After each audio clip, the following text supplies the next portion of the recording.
నీవు జలములలో బడి దాటునప్పుడు నేను నీకు తోడయుందును, నదులలో బడి వెళ్ళునప్పుడు అవి నీ మీద పొర్లిపారవు. యెషయా గ్రంథము 43వ అధ్యాయము 2వ వచనం. నేస్తమా, ఈ దినాన నీ దేవాది దేవుడు నీకు ఇచ్చిన వాక్కు ఏమిటి అనగా, నీవు జలముల వంటి నదుల వంటి భయంకరమైన శ్రమల గుండా శోధనల గుండా ప్రయాణము చేస్తూ ఉన్నావేమో.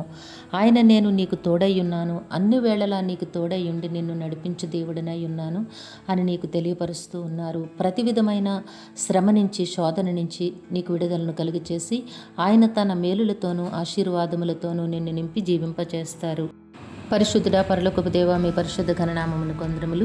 మీ బిడ్డకి మీరు ఇచ్చిన వాక్కును బట్టి భయంకరమైన శ్రమ శోధనల గుండా ప్రయాణం చేస్తూ ఉండగా విడుదలను కలిగచేసి మేలులతో ఆశీర్వాదములతో నింపండి. మీ కృపలో భద్రపరిచి కాపాడండి.